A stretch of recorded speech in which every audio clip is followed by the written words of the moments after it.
안녕하세요. 책 읽는 여자 미설입니다. 오늘 읽어드릴 책은 마흔, 계속 이렇게 살 수 없다는 당신에게라는 책입니다. 이 책을 출간한 다른 상상 출판사로부터 책의 일부를 낭독해도 좋다는 허가를 받았습니다. 그래서 책의 전부를 읽어드리지 못하고 일부만 소개해드리겠습니다. 이 책을 선정한 이유와 작가 소개 등은 고정 댓글을 참고해주세요. 고정 댓글의 타임라인을 클릭하시면 원하는 부분만 선택해서 들으실 수 있습니다. 그럼 낭독 시작하겠습니다. 파트 1. 마흔 이후 그 불안함에 대하여 1장. 나이든 나는 생각해 본 적 없기에 마흔 이후의 고민. 낯선 나이. 늘 그렇듯이 변화는 예고 없이 찾아온다. 10살 전에는 나이를 실감하지 못했고 10대에는 오히려 해가 바뀌고 한 살씩 나이를 먹는 것이 신나는 이벤트였다.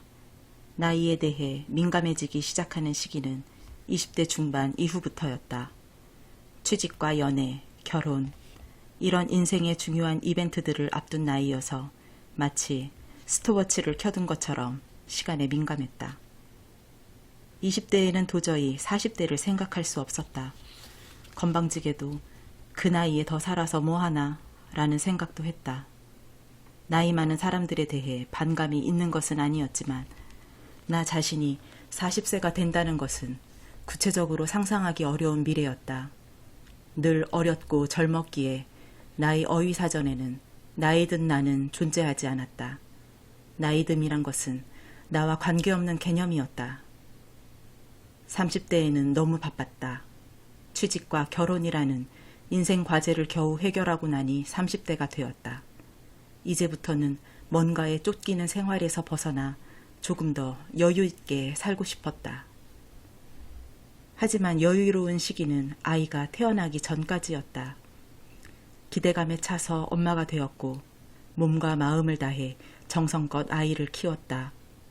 아이를 낳으니 10년이 훌쩍 지나갔다. 터울이 많은 아이들을 둘 낳고 키우면서 30대가 그야말로 쏜살같이 흘러갔다. 이러면서 아이들 키우면서 최소한의 집안일을 하면서 하루하루가 마치 전쟁 같았다. 행복한 순간이 정말 많았는데도 전체적으로 보면 순식간에 지나간 시기였다. 둘째 아이를 늦게 낳아 키우다 보니 어느덧 41였다. 늦은 나이에 아이를 낳고 키우느라 몸은 엉망이 되었다.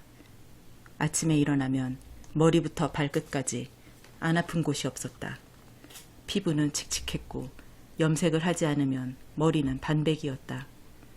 우선 살아야 할 것 같아 둘째를 조금 어린 나이에 어린이집에 보냈다. 헬스클럽에 등록해서 운동을 했고 아이 키우느라 늘어진 옷들을 다 버리고 산뜻한 옷들을 샀다.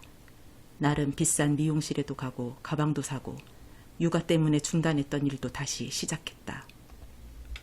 그렇게 바쁘게 지내던 42의 봄이었다. 아이들을 학교와 어린이집에 보내고 거울 앞에 서서 내 얼굴을 봤다. 거울 속에 나는 내가 아닌 것 같았다. 이대로 45이 되고 50이 되는 건가? 겁이 덜컥 났다. 30대에 50대를 그려보는 것과는 차원이 달랐다. 30대에는 50이 여전히 먼 미래였다. 동네 아이 엄마들과도 이러다가는 금방 50대 되겠다고 농담처럼 이야기하곤 했지만 그래도 아직은 여유가 있었다. 장난삼아 나이를 이야기할 수 있다는 사실 자체가 나이듦을 피부로 느끼지 못하고 있다는 증거였다. 42에 바라보는 50은 현실이었다. 둘째 아이가 학교에 들어갈 때면 46, 초등학교를 졸업하면 50대가 되는 것이다. 아마 둘째를 늦게 낳지 않았더라면, 아니 둘째가 없었더라면 나는 흐르는 세월에 대해 더 빨리 자각했을 것이다. 다른 여자들은 30대 후반부터 나와 같은 감정을 경험하는 것 같다. 그때부터 다시 책을 찾았다. 원래 책을 좋아했지만 30대에는 교과서 이외에는 책을 잘 읽지 않았다. 안 그래도 정적인 성격인데 책을 많이 읽으면 더 수동적으로 머무는 듯 했기 때문이다. 무기력한 20대를 보냈던 나는 30대에는 일부러 책을 멀리했다. 하지만 40대가 되니 답답한 마음을 위로받을 곳이 책 외에 별로 없었다. 동네 독서 모임에 가입해서 다양한 책을 읽었다. 그러나 30, 40대 엄마들의 관심사는 어느 정도 제한되어 있었다. 나는 서점에서 40대 이후의 삶에 대한 책을 찾기 시작했다. 거의 대부분의 책들이 아직 늦지 않았다. 지금이라도 인생을 바꿀 수 있다는 내용이었다. 그 방법은 주로 독서, 공부, 재테크, 자격증 따기 등이었다. 독서와 공부가 필요하다는 사실에는 공감하면서도 반발심과 의문이 들었다. 그렇게 바꿔야 한다면 지금까지는 인생을 잘못 살아왔다는 건가? 그냥 열심히 살았더니 시간이 흐르고 나이가 든 것뿐인데 그럼 열심히 산 것이 잘못인가? 꼭 바꿔야 하나? 잘 살고 있는지 못 살고 있는지 그걸 누가 결정하나? 돈이 더 많아서 자격증을 몇 개 더 따서 유명해져서 해결될 문제가 아니었다. 지금까지 해야 할 일들에 충실하면서 열심히 살았지만 정작 인생이라는 것에 대해 전체적으로 생각해 본 적이 없었다. 이전까지 내 인생 계획은 딱 30대까지였다. 40세 이후, 50세 이후를 생각해 보지 않았다. 더구나 아이가 태어난 후에는 아이를 키우는 데만 관심과 신경이 쏠려 있어서 나 자신의 삶에 대해 진지하게 생각할 여유가 없었다. 내 인생은 어디로 흘러가는 것일까? 아이들 키우고 대학 보내고 나면 나에게 뭐가 남을까? 이제 은퇴자금 마련 말고는 할 수 있는 게 없는 것일까? 그냥 이대로 돈 벌고 가족들끼리 살다 조용히 세상을 떠나는 것일까? 쓸쓸하고 씁쓸했다. 파트 2. 40 이후를 탐색하다. 11장. 다시 시작하려는 40에게. 마지막 불꽃을 태워도 좋다. 그러나 대가는 따른다. 청년기가 내 안에 살아있음을 깨달아도 지금이 더 소중함을 알게 되어도 미련이 남을 수 있다. 충분히 잘 살지 못했는데 이대로 인생을 마무리하고 싶지 않다고 생각할 수도 있다. 그렇다면 기회는 있다. 앞에서 말했듯이 100세 시대의 셈법으로 계산하면 30대 중후반이므로 늘어난 중년기를 기회로 마지막 불꽃을 태워도 좋다. 그럴 자신만 있다면. 서점에 가면 40대 인생을 바꿔라. 지금도 늦지 않았다. 도전하라. 유의 책들이 많이 나와 있다. 그런 책의 저자들은 평범한 인생을 살다가 어떤 계기를 만났거나 단 한 번뿐인 인생을 이렇게 살면 안 되겠다는 각성을 하고 지금까지 하지 않았던 일에 도전한다. 매일 책을 한 권씩 읽거나 몇 년에 걸쳐 수천 권의 책을 읽고 그 경험을 토대로 책을 쓰거나 강연을 하기도 한다. 이들처럼 중년의 나이에 남들이 쉽게 하지 못하는 일에 도전하고 그 일에 성공해서 유명해진 사람들이 꽤 있다. 역사적으로도 중년의 나이에 접어들어서 큰일을 해낸 예가 분명히 있다. 중년에도 충분히 의미 있는 성취를 이룰 수 있다는 증거가 존재하는 셈이다. 지금 가을의 문턱에 선 나를 괴롭히는 것이 무엇인지 생각해본다. 성취하지 못했다는 자괴감인가? 아니면 진정으로 행복한 순간이 없었다는 절망감인가? 외모가 늙어가는 데 대한 아쉬움인가? 아니면 열심히 살아왔다고 자부하지만 생각보다 내세울 것이 없어 느끼는 당혹감인가? 만약 나와 남들이 인정할 만한, 세상이 인정할 만한 업적을 남기지 못했다는 생각이 든다면, 그리고 그런 업적이 자신의 인생에서 중요하다면 기회는 아직 있다. 지금까지 하지 못했던 일에 도전하고 그 성취를 근거로 출간이나 강연 등을 통해 널리 이름을 알리면 된다. 다만 그것이 자신이 정말 원했던 일인지, 그것을 못하면 억울해서 도저히 살 수가 없는지 스스로 진지하게 물어야 한다. 왜냐하면 세상 일에는 반드시 대가가 따르기 때문이다. 지금 이 시간을 명성을 얻기 위해 쓴다면 평범한 일상의 즐거움, 소소한 기쁨은 포기해야 한다. 마지막에 얻을 명성, 그 강렬한 한방의 행복과 다른 선택을 했었더라면 얻을 수 있었던 수많은 자잘한 행복들을 바꿔야 한다. 그것은 자신의 선택이다. 성취는 불멸 시스템, 즉 영원히 죽지 않으려고 인간이 시도하는 다양한 방법 중에서 가장 대표적인 방법이다. 겉보기에는 살아있을 때 남들에게 인정받고 존경받고 싶다는 세속적인 욕망으로 보이지만 그 배후에는 지구상의 수많은 사람들 중에서 특별해짐으로써 성선택에서 우위에 서라는 유전자의 명령이 자리 잡고 있는지도 모른다. 진정 내가 행복해지기 위해 성취를 원하는지, 본능적인 욕망의 포로가 되어 있는지 냉정하게 따져봐야 한다. 중년의 문턱에 선 우리에게는 지금이 육체적으로 정열적으로 살 수 있는 마지막 기회이기 때문이다. 한편 인생의 의미 관점에서 성취가 없으면 내 인생이 무의미한 것 같아 고민된다면 관점을 바꿀 필요가 있다. 성취만이 인생에 의미를 부여하는 유일한 방법은 아니다. 세상이 알아주지 않아도 내가 스스로 부여하는 의미, 가족과의 친밀한 관계, 내가 하는 일에서 얻는 주관적인 보람, 다양한 취미, 세상을 향한 공헌 활동에서도 충분히 의미를 얻을 수 있다. 설사 성취를 통해 명성을 얻는다 해도 사람들은 자신의 이익을 위해 다른 사람에게 관심을 가질 뿐이다. 진심으로 존경하지도 않고 관심도 없다. 사람들은 오직 자신에게만 관심이 있다. 개인의 이익에 따라 잠시 할애되는 변덕스러운 관심을 얻기 위해 다시 오지 않을 나의 소중한 시간을 투자할 것인지 냉정하게 따져봐야 한다. 과연 그럴 만한 가치가 있는지 말이다. 또한 명성, 출세, 업적의 진정한 의미에 대해서도 따져 물어야 한다. 출세 못하면, 돈이 많지 않으면, 유명하지 않으면, 이뤄놓은 업적이 없으면 의미 없는 삶인가? 만약 그렇게 생각한다면 자타가 인정하는 성공의 아이콘인 애플 창업자 스티브 잡스가 죽기 직전에 병실에서 한 말을 떠올려 보자. 지금 이 순간에 병석에 누워 나의 지난 삶을 회상해 보면 내가 그토록 자랑스럽게 여겼던 주위의 갈채와 막대한 분은 임박한 죽음 앞에서 그 빛을 잃었고 아무 의미가 없다.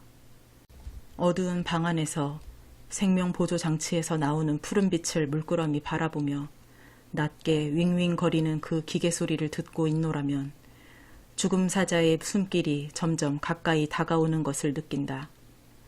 이제야 깨닫는 것은 평생 배 굶지 않을 정도의 부만 축적되면 돈 버는 일과 상관없는 다른 일에 관심을 가져야 한다는 점이다. 그건 돈 버는 일보다는 더 중요한 뭔가가 되어야 한다. 쉬지 않고 돈 버는 일에만 몰두하다 보면 결과적으로 비뚤어진 인간이 될 수밖에 없다. 바로 나같이 말이다. 평생에 내가 벌어들인 재산은 가져갈 도리가 없다. 가져갈 수 있는 것이 있다면 오직 사랑으로 점철된 추억뿐이다. 물질은 잃어버리더라도 되찾을 수 있지만 절대 되찾을 수 없는 게 하나 있으니 바로 삶이다. 누구라도 수술실에 들어갈 즈음이면 진작 읽지 못해 후회하는 책 한 권이 있는데 그것은 건강한 삶 지침서다. 가족을 위한 사랑과 부부간의 사랑, 그리고 이웃을 향한 사랑을 귀히 여겨라. 자신을 잘 돌보고 다른 사람을 소중히 하라. 잡스만큼 유명하고 자타가 인정하는 성취를 이룬 사람도 죽기 직전에 자신에게 의미 있고 소중한 것은 사랑으로 점철된 추억뿐이라고 고백한다. 인생의 마지막에는 돈, 성취, 업적은 자취를 감추고 오직 행복했던 기억들, 사랑하는 사람들과 나는 소중한 순간들만 남는다. 중요한 것은 자기 수용, 관계, 가족, 추억, 스스로 자신의 인생에 부여한 의미, 그리고 충실히 살아왔다는 만족감이다. 인생의 의미에 대해 탐구해온 철학자들은 평범한 사람들도 성공적이고 행복한 인생을 살 수 있다고 말한다. 버트런드 러셀은 모든 기준으로 볼 때 성공한 인생을 산 인물이다. 귀족 집안에서 태어났음에도 자신의 힘으로 명성과 부를 잃었고 100세 가까이 살면서 수많은 책을 집필했으며 4번의 결혼을 하고 많은 여성들과 사랑을 나눴다. 러셀은 개인적으로 이제껏 경험해온 다른 어떤 행복보다도 아이를 낳아 기르는 행복이 가장 크다라고 말하며 대단한 성취를 이루지 못하더라도 가족만 있으면 인생의 행복을 누릴 수 있다고 강조한다. 게다가 러셀은 성취에 대한 강조, 경쟁심, 지나친 노력이 오히려 세상에는 독이 되는 경우가 많다고 지적한다. 자신에게는 업적일지 몰라도 다른 사람들에게는 해가 되는 행동도 많다. 명백히 사회에 도움이 되는 경우를 제외한다면 업적이나 성취의 본질은 누군가를 이기고 대중의 위에 올라서려는 권력 게임일 수도 있다. 그렇다면 유명하거나 세상이 인정하는 성공을 거뒀다고 해도 그 자체가 본질적으로 훌륭한 것은 아닐지도 모른다. 러셀은 행복의 정복에서 성취감이 행복한 삶에 도움을 준다는 것은 부정하지는 않으나 성공은 행복의 한 가지 요소에 불과하기 때문에 성공하기 위해 나머지 요소들을 모두 희생한다면 지나치게 비싼 대가를 치르는 셈이라고 말한다. 그리고 현대사회에 만연한 성공제일주의는 삶이란 승자만이 존경받는 승부요, 경쟁이라는 일반화된 생활 철학에서 비롯되었다고 진단한다. 그는 지성과 감성을 배제하고 의지와 경쟁을 강조하는 사람들을 현대판 공룡이라고 부르며 이 병을 치료하는 방법은 건전하고 조용한 즐거움을 균형 잡히고 이상적인 인생으로 받아들이는 것이라고 주장한다. 하지만 현대인들은 훌륭한 사상가나 철학자의 이런 주장을 순순히 받아들이지 않는다. 무엇보다 중요한 것은 본인의 욕망이다. 죽어도 내가 그렇게 하고 싶다면 말릴 방법도 없고 말릴 수 있는 사람도 없다. 진실하게 원하는 것을 외면한다면 내면적으로 결코 평화를 얻을 수 없고 행복해질 수도 없기 때문이다.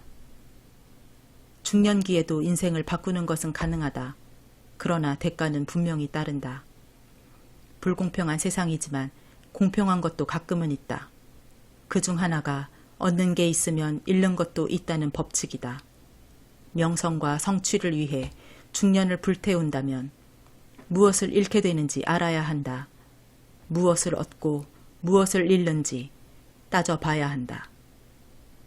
하지만 아무리 생각해도 오직 이 길밖에 없다면, 그렇다면 어쩔 수 없다. 당신의 중년을 원하는 대로 이끌면 된다. 원래 인생은 자신이 원하는 대로 사는 것이므로.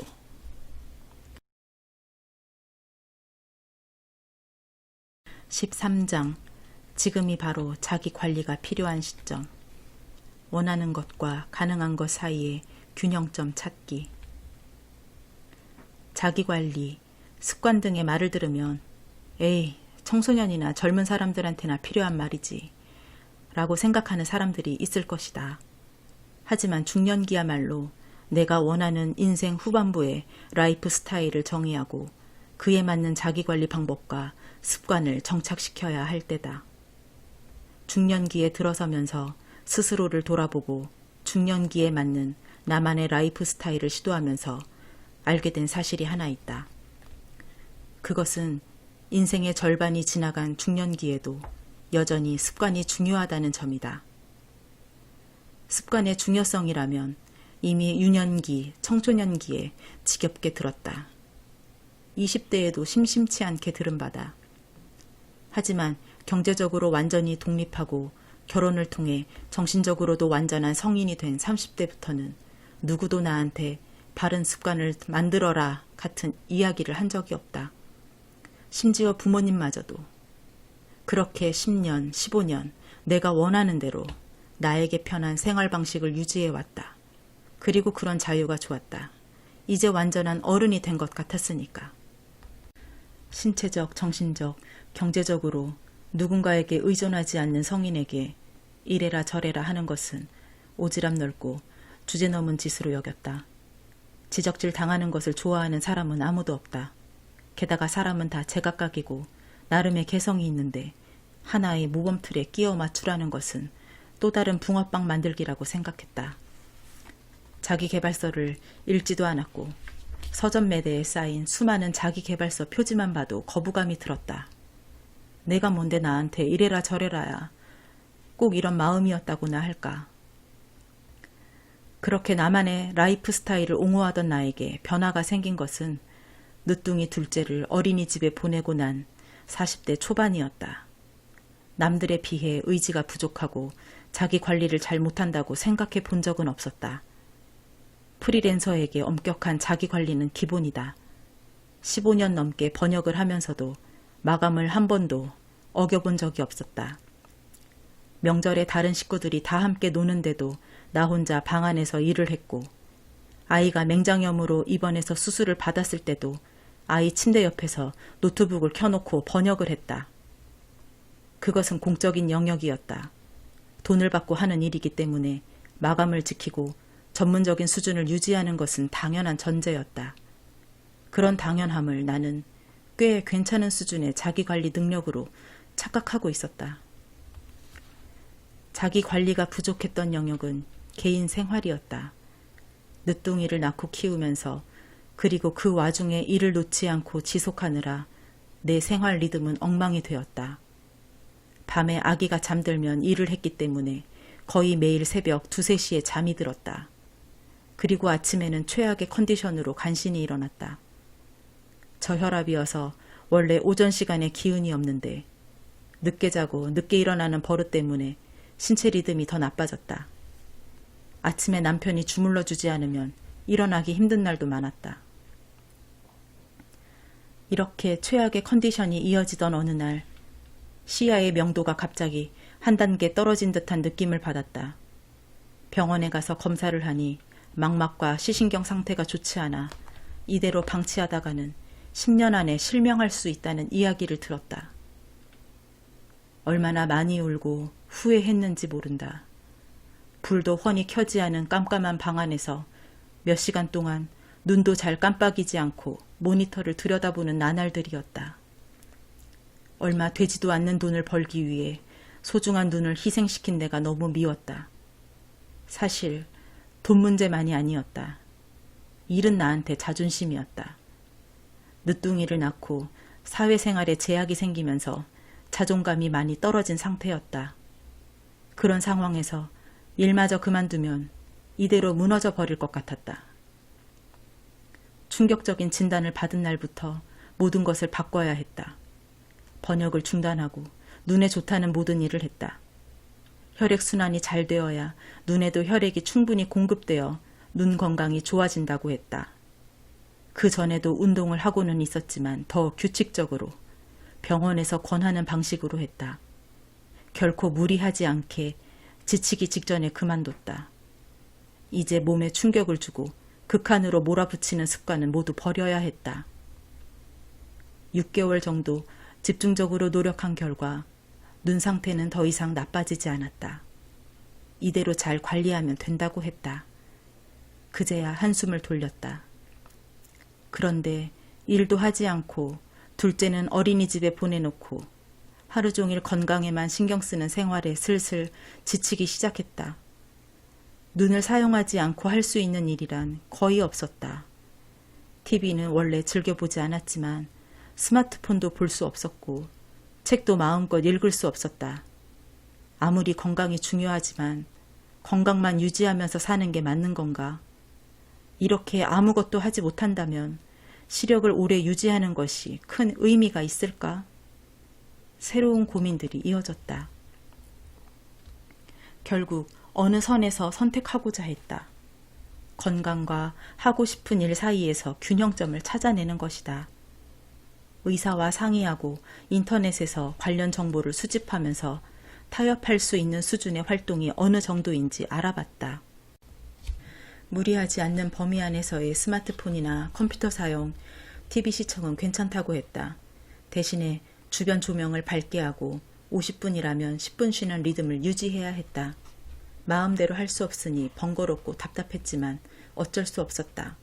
둘째는 이제 겨우 3살. 가족을 위해 늘 희생하는 남편. 제 갈 길을 찾아가고 있는 첫째. 가족들을 위해, 그리고 아직 인생에서 하고 싶은 일이 많은 나 자신을 위해 그 정도의 수고로움은 기꺼이 감내해야 했다. 전면적으로 라이프 스타일을 수정했다. 우선 아침에 일찍 일어났다. 밤에 눈이 침침해지기 때문에 중요한 일은 오전에 다 해두는 것이 좋다고 판단했다. 운동은 무리하지 않는 선에서 주 3회 규칙적으로. 커피는 하루 한 잔으로 줄이기. 50분 집중하면 10분 쉬기. 무엇보다도 해야 할 일과 하고 싶은 일을 하루에 고르게 배분해서 몸을 힘들게 하지 않으려고 노력했다. 힘들면 짜증이 나고, 짜증이 나면 몸이 긴장되고 혈액순환이 잘 되지 않는다. 스트레스가 만병의 근원이라는데 나에게는 욕심을 내어 잘해보려고 애쓰는 마음도 스트레스 못지않은 적이었다. 신체와 정신의 자연스러운 리듬이 어긋났기 때문이다. 돈을 아끼느라 10년 넘게 사용하던 고물 데스크탑을 당장 내다버렸다. 시력 보호 기능이 있는 신형 노트북을 사고 노트북과 스마트폰에 블루라이트 필터 기능을 깔았다. 알람을 맞춰놓은 후 일을 하다가도 중간중간 쉬었다. 조금만 더 해서 끝내고 싶어도 그 상태에서 멈췄다. 오래 가려면 어쩔 수 없었다. 가능한 것을 최대한 음미하고 불가능한 것을 깨끗이 체념함으로써 나만의 균형점을 찾아내고 그 균형 안에서 행복을 추구해야 했다. 불가능한 것에 화내고 안달하면서 나를 서서히 죽이는 습관에서 멀어져야 했다. 하려던 일이 잘 되지 않아도, 내 능력이 욕심에 미치지 못해도, 결과가 실망스러워도 잘했어. 그만하면 잘한 거야. 라고 나에게 말해주고 위로해야 했다. 원래 과제 중심적인 사고로 살아온 나였지만 당장의 일이 잘 안 되어도 죽지 않는다. 일이 전부가 아니다. 눈앞에 이 일이 실패하더라도 내 삶 전체의 실패는 아니며 내 삶에는 다른 차원들이 있다. 고작 일 때문에 내 삶 자체를 힘들게 하지 말자라며 다짐을 거듭했다. 의지와 욕심을 버리고 존재 자체의 요구를 받아들여갔다. 그리고 그 과정에서 전보다 더 편안해지고 행복해졌다. 대신에 할 수 있는 범위 안에서 최선을 다하려고 했다. 이 부분에서 평생 읽지 않았던 자기계발서의 도움을 많이 받았다. 알고 보니 자기계발서에는 분명한 쓸모가 있었다. 물론 자기계발서의 기본 아이디어는 세상에 나를 맞춰라. 자신을 단련해서 우뚝 서라. 당신이 성공하지 못한 것은 노력하지 않았기 때문이다라는 메시지들처럼 성과 우선주의거나 꿈꾸면 이뤄진다, 상상하면 이뤄진다 등의 순진한 낙관론이 대부분이다. 하지만 자기계발서는 동기부여와 습관 형성이라는 측면에서는 아주 강력한 도구였다. 자기계발서의 기본 논리는 미국식 자본주의에 변형된 이데올로기이고 책을 쓴 사람이 정말 그런 삶을 살았는지는 검증하기 어렵다. 그럼에도 빠른 시간 안에 강력한 동기를 만들어내고 좋은 습관을 장착하는 데에는 확실한 효과가 있었다. 많은 자기계발서들을 접하고 도움을 받는 과정에서 이제는 자기계발서를 삶의 철학이 아닌 도구로서 활용하는 것도 괜찮다고 생각하게 되었다. 어떤 사람은 가능한 수준을 미리 정해놓고 거기에 맞춰 라이프 스타일을 만들어가는 방식이 마음에 들지 않을 것이다. 청년기에 나였더라도 그랬을 것이다. 하지만 어떤 면에서 본다면 평범한 중년들의 삶에 오히려 맞는 방식이 아닐까? 인정하고 싶지는 않지만 중년기의 가능성은 청년기에 비해 많이 제한된다. 자신을 확 뜯어고치고 개조하는 것도 어느 나이 이후에는 가족 상황이나 신체 활력 저하, 건강 문제로 어려운 경우가 많다. 그리고 그토록 강렬하게 원하는 일이 있었다면 왜 지금까지 하지 못했는지 자신에게 냉정하게 질문할 필요도 있다. 가능성이 열려 있었던 청년기에 하지 못했던 일을 왜 가능성이 제한된 중년기에 와서 하려는 것인지, 용기 부족이었는지, 능력이나 습관 문제였는지 진단해 봐야 한다. 용기가 없어 시도할 엄두도 내지 못했다면 오히려 가능성이 있다. 하지만 여러 번 시도했지만 번번이 잘 되지 않았던 경우라면 의지만으로는 해결하기 어렵다. 중년기에는 특히 자신의 삶을 종합적으로 들여다보고 내가 정말 원하는 것이 무엇인지 알아내야 한다. 이제 무모하게 시행착오를 반복할 시기는 지났기 때문이다. 청년기였다면 수도 없이 실패하고 깨져도 만회할 시간이 있다. 몸도 건강하고 정신적으로도 감당할 수 있다. 하지만 그것은 어디까지나 인생의 여름인 청년기의 삶의 방식이다. 중년기에는 그동안의 경험들 중에서 좋았던 것, 자신에게 잘 맞았던 것을 골라내어 발전시켜야 한다. 청년기처럼 무한히 시도만 감행한다면 결실의 시간, 성숙의 시간은 언제 가질 수 있을까? 청년기를 살면서 몸으로 배운 교훈들과 깨달음을 왜 아무것도 아닌 것으로 만들어야 한단 말인가? 내 삶에서 타협할 수 없는 것, 어떤 경우에도 반드시 지켜야 할 것이 무엇인지 알고 그것을 흔들지 않는 한에서 최선을 다하는 태도가 필요하다. 눈 때문에 전보다 생활이 많이 제한되었지만 한 가지 깨달은 사실은 그동안 내가 너무 많은 핑계를 대고 있었다는 점이다. 시간이 더 많다면, 애들이 없었다면, 더 젊었더라면 이런 핑계를 끊임없이 찾아서 들이댔다. 하지만 엄연한 제한이 생긴 지금 그 제한 속에서도 최선을 다하면 생각보다 많은 일을 할 수 있다는 사실을 알게 되었다. 오히려 제한 때문에 내가 운영할 수 있는 시간과 범위의 가치를 더 강하게 인식하고 그 시간을 더 잘 활용하기 위해 애쓰게 되는 것 같다. 노년기에는 더 많은 제한이 생길 것이다. 슬프지만 받아들이지 않을 수 없는 진실이다. 제한이 조금씩 생기기 시작하는 중년기는 노년기에 앞서 한계 안에서 최선을 다하고 어쩔 수 없는 상황 속에서도 나만의 균형을 찾아내는 기술과 습관을 연마할 때인지도 모른다. 청년기가 경험을 수집하는 단계라면 중년기는 그 경험 속에서 자신에게 맞는 것을 골라내어 자신의 한계 안에서 그것을 발전시켜가는 시간이라고 생각한다.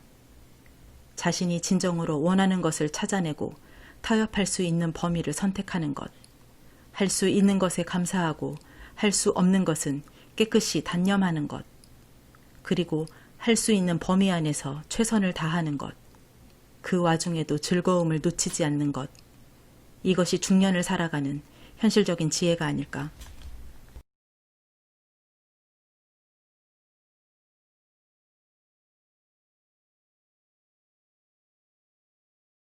파트 3.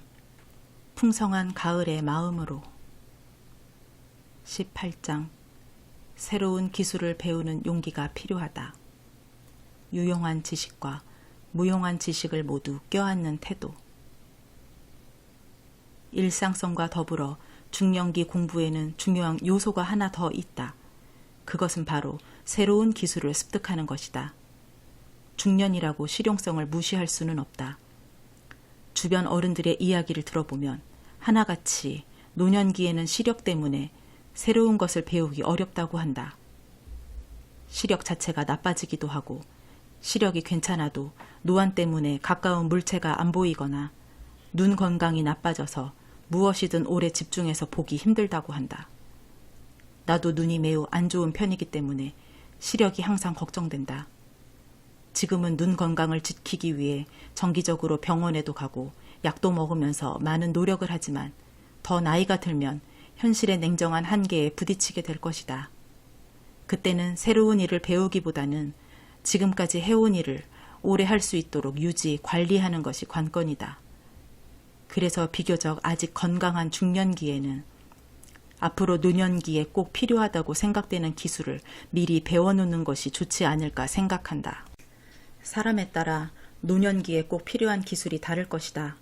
내 경우에는 운전과 글쓰기, 영상 편집 기술이 꼭 필요하다는 생각이 들었다. 운전을 할 수는 있지만 능숙하지는 못했다.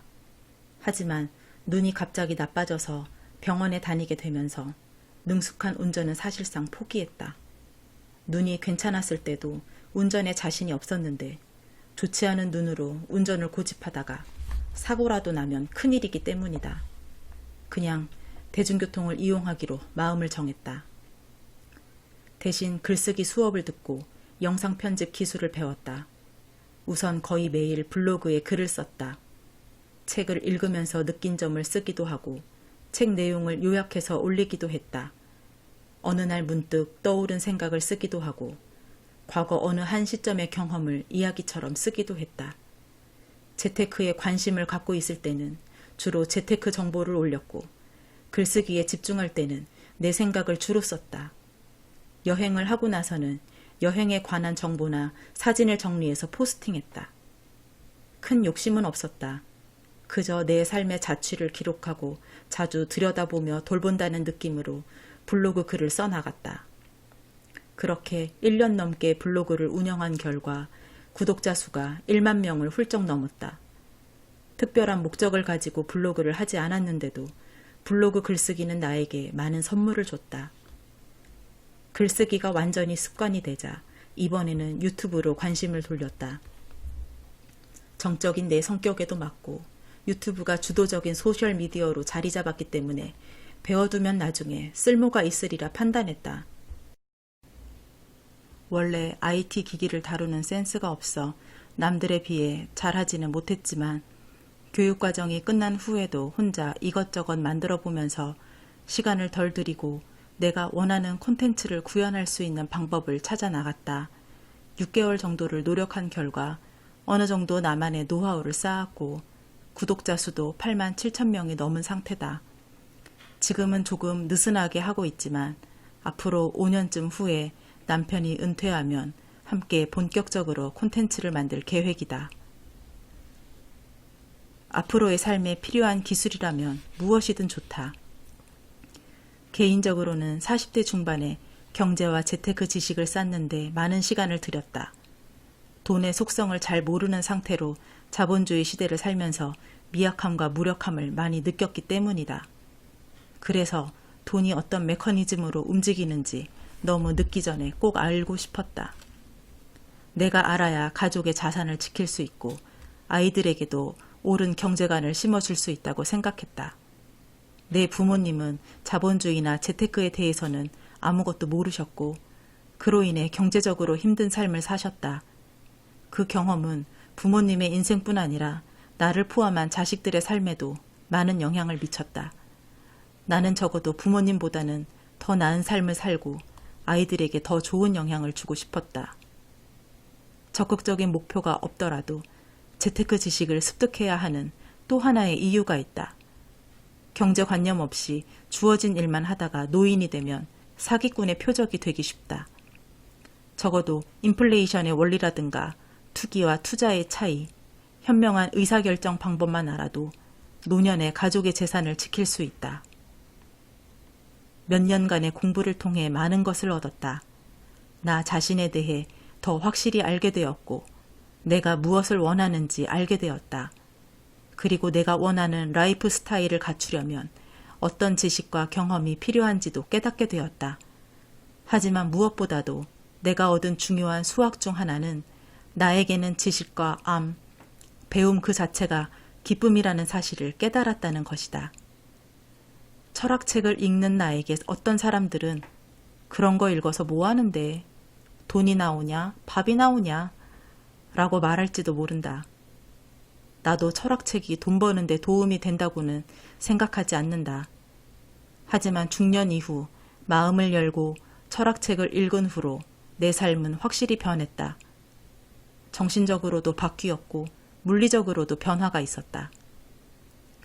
삶을 보는 눈이 바뀌면서 내 삶을 대하는 태도가 바뀌었다. 지금 여기에 더 집중하면서 내가 통과하고 있는 이 순간을 더 뚜렷하게 의식할 수 있었다. 작은 경험이라도 돌아보게 되었고 그 경험에서 어떤 의미를 찾아내려고 애썼다. 이런 과정을 통해서 일상은 그저 반복적으로 흘러가는 시간이 아니라 의미 있고 풍성한 시간이 되었다. 남의 삶을 구경하면서 부러워하는 구경꾼이 아니라 비로소 내 삶을 적극적으로 사는 주인공이 된 느낌이었다. 내 삶에 자신이 생기면서 가족 간의 관계도 좋아졌다. 스스로에게 실망하면서 느끼게 되는 짜증, 무력감, 좌절감을 다스릴 수 있게 되었다. 마음 상태를 들여다보며 너 지금 힘들구나. 오늘은 일이 잘 되지 않았지? 내일은 조금 나아질 거야. 내일은 달라질 수 있다는 걸 경험으로 알잖아. 라고 말해주면서 나를 달래고 다독일 수 있게 되었다. 쓸모있는 기술을 습득함과 동시에 무용한 것을 아는 즐거움도 느끼게 되었다. 이제 지식 그 자체가 기쁨이라는 사실을 부정하지 않는다. 전에는 사는데 도움이 되지 않는 쓸데없는 지식만 끌어안고 있다며 스스로를 비난하기도 했고 책의 세계에 안주하면서 현실에서 도피한다고도 생각했다. 그래서 30대에는 실용적인 책을 제외하고는 책을 거의 읽지 않았다. 하지만 무용한 것이 뭐 어떻단 말인가. 버트런드 러셀은 게으름에 대한 찬양에서 이제 지식은 그 자체로 좋은 것 혹은 폭넓고 인간적인 인생관을 세우는 수단이라기보다는 단순히 전문적 기능으로 여겨지게 되었다라고 말한다. 그는 모든 사람이 대의에 도움이 되는 일을 해야 하는데 다들 유용한 지식만을 습득하느라 애쓰며 인생을 보낸다고 꼬집는다.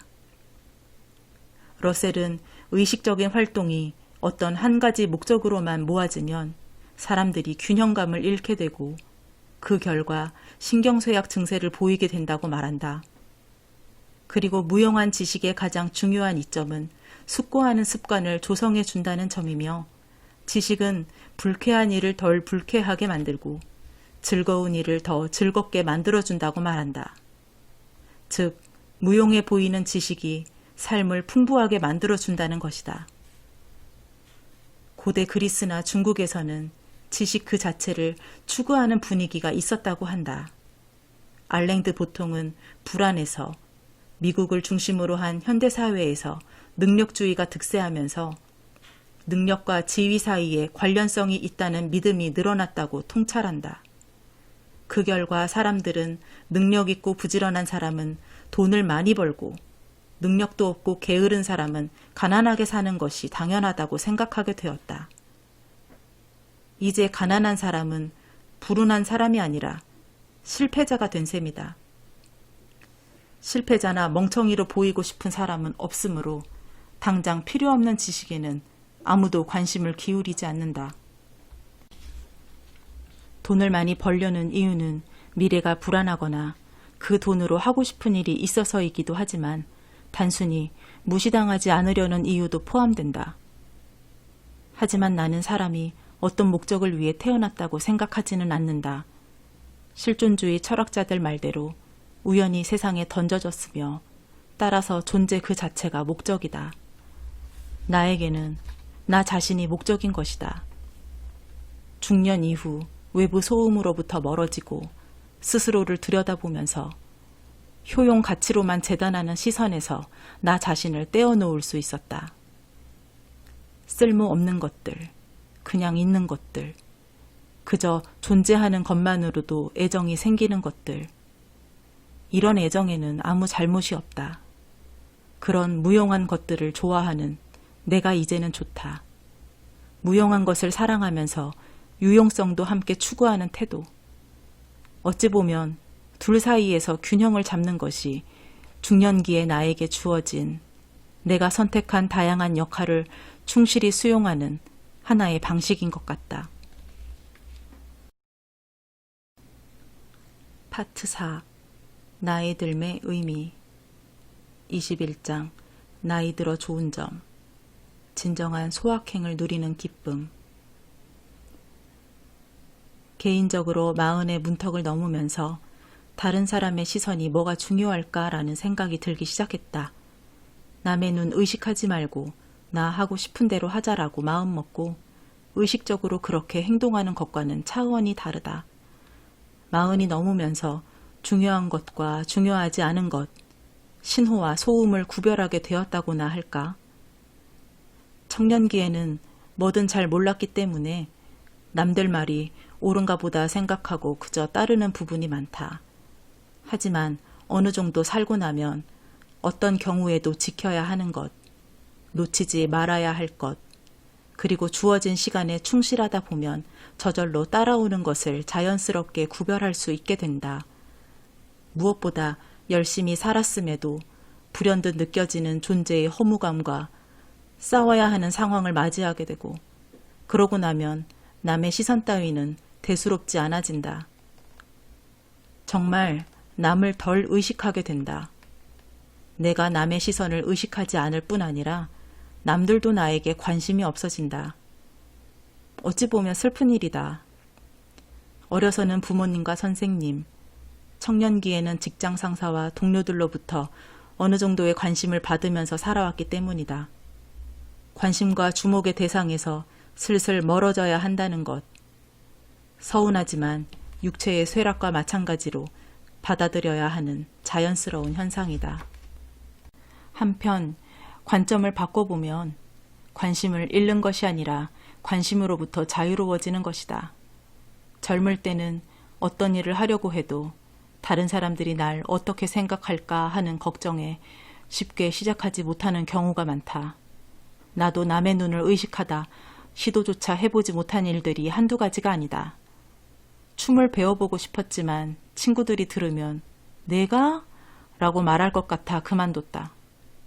많은 생각들이 사전 검열을 통과하지 못하고 폐기 처분되어 버리곤 했다.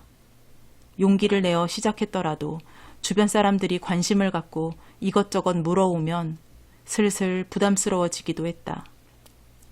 하지만 40을 넘긴 다음부터는 사람들이 나에게 더 이상 지나친 관심을 갖지 않고 주목하지도 않는다. 남들의 눈에서 자유로워지고 성과를 바라는 시선에서도 해방된다. 나도 나 자신에게 많은 것을 바라지 않는다. 지금까지 의무에만 충실하면서 살아왔는데 앞으로는 하고 싶은 일은 결과와 상관없이 해보겠다는 마음이라고나 할까. 지금까지 한 번도 해보지 않은 새로운 일에 가볍게 도전할 수 있다. 우리가 새로운 일을 시작하는 데 주저하는 가장 큰 이유는 실패를 두려워하기 때문이다. 더불어 지금이 그런 일을 하기에 적합한 시점인가, 더 중요한 일에 시간을 할애해야 하지 않을까 하는 생각 때문이다. 하지만 중년기에는 이런 두려움과 고민이 무의미해진다. 스스로에게 물어본다. 지금 이걸 하면 내 인생이 아주 다른 방향으로 흘러갈 것인가? 잘못되면 내 인생에서 큰 일이 일어날 것인가? 큰 돈을 들여 사업을 벌이지 않는 이상 그럴 걱정은 없다. 중년기에 들어서면 가족, 직장 등 삶의 기본 토대는 어느 정도 구축되어 있다. 가족 생활이나 하는 일에 어느 정도 만족하는 사람이라면 중년기에 시도하는 일들로 인해 삶의 틀이 완전히 바뀌지는 않는다. 그런 사람은 주변 환경을 바꾸기보다는 자신을 바꾸려고 할 것이기 때문이다. 더 중요한 일도 이제 큰 의미가 없다. 20살 이후 20년이 흘렀다. 나중, 더 적합한 타이밍, 여유 시간이 날 때라는 핑계로 많은 일을 유예해왔다.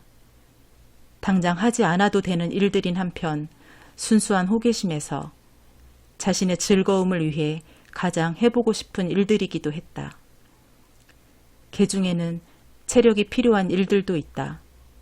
가속도가 붙어가는 세월의 흐름을 알기에 더 이상 노년으로 미룰 수도 없다. 새로운 것을 툭툭 건드려보고 어느 정도 경험해봤다 싶으면 결과가 좋든 좋지 않든 홀가분하게 다른 것으로 옮겨갈 수 있다. 남들보다 잘하지 못해도 좋다. 애초에 경쟁하기 위해 시작한 일이 아니므로 우위에 서지 않아도 그만이다. 그저 새로운 것을 해보는 데서 살아있음을 느낀다. 그리고 즐거움과 깊은 충만감을 맛보면 또 그뿐이다.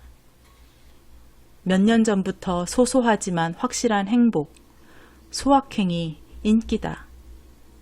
어떤 사람들은 소확행이라는 트렌드가 현실의 어려움을 뚫고 나가기 힘드니까 안전하고 확실한 것에 안주하려는 태도라며 평가절하한다.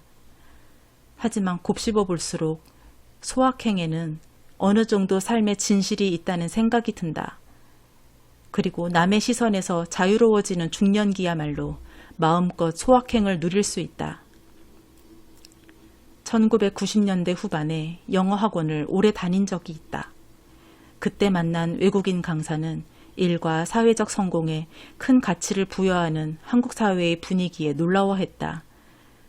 그는 미국, 영국의 젊은이들은 일에 관심이 없으며 오로지 개인적 가치를 우선시한다고 했다. 20년 후 한국이 선진국이 되면서 이런 분위기 역시 함께 등장했다. 오늘날의 청년들은 성장 과정에서 경제적 어려움을 경험하지 않았다. 교육도 충분히 받았고 나의 가장 큰 가치를 두고 의사결정을 한다. 돈이나 지위가 없어도 지금 당장 가능한 행복한 경험을 쌓아가는 것과 모두가 인정하는 성취를 이루고 나서 행복을 만끽하는 것 중에서 어떤 선택이 더 옳은지는 아무도 모른다. 끊임없이 경쟁을 요구하는 자본주의 사회에서 우리는 두 가지 길 앞에 서게 된다. 하나는 도피하는 것, 다른 하나는 어떻게든 승자가 되는 것. 두 번째 길을 선택한다 해도 재능과 노력이 만나고 운이 따라주는 경우에만 모두가 꿈꾸는 성공에 한 걸음 다가갈 수 있다. 어찌 보면 소확행을 추구하는 사람들은 눈앞에 놓인 선택지 중에서 나름 현실적이고 이성적인 답안을 고른 것이다. 이들에게는 이룰 수 있을지 없을지 모르는 목표를 위해 10년, 20년을 헌신하기보다는 당장의 행복이 더 중요하다. 멀리 있는 지상낙원을 찾아 헤매느니 나만의 작은 정원을 가꾸고 그 안에서 지금 바로 행복하겠다는 것이다. 목표를 세우고 그것을 위해 노력하는 자세에 반대하지는 않는다. 나도 그런 성향을 꽤 가지고 있다. 다만 성취하지 못했다고 해서 스트레스를 받고 자신을 가혹하게 대하는 태도에는 반대한다. 그것은 성취 이데올로기의 희생양이 되는 길이다. 우리는 성취 이데올로기가 절대적인 진실이 아니라 자본주의가 세계를 지배하면서 나타난 산물이라는 사실을 이해해야 하며 그것을 자신의 삶에 도움이 되는 수준에서 이용해야 한다. 소확행을 지향하는 젊은이들은 눈총을 받기도 한다. 때로는 젊은 나이에 패기도 없이 저런 사소한 일에 시간을 낭비하다니라는 소리를 듣기도 한다. 하지만 중년기에는 이런 시선을 의식할 필요가 없다. 중년이 아무리 사소한 즐거움에 몰두하더라도 사람들은 그런가 보다 하고 생각할 뿐이다. 내 가치를 인정받기 위해 더 이상 애쓸 필요가 없다. 어차피 남들도 나이 들어가는 사람에게는 관심을 갖지 않는다. 그런 의미에서 중년기는 소확행을 마음껏 누릴 수 있는 자유롭고 행복한 시기다. 어떤 사람들은 모두가 부러워할 만한 부와 명예를 얻고서도 소박한 생활을 하면서 돈은 어느 수준이 지나면 큰 의미가 없다고 말한다. 그런 말을 할 자격은 돈을 많이 벌어본 사람, 명성을 얻어본 사람에게만 있는지도 모른다. 평범한 사람이 그런 말을 한다면 자기 합리화나 정신승리라고 여길 것이다. 돈이 많은데도 모은 돈을 사용하지 않고 소박한 생활을 한다면 돈은 왜 버는 것일까?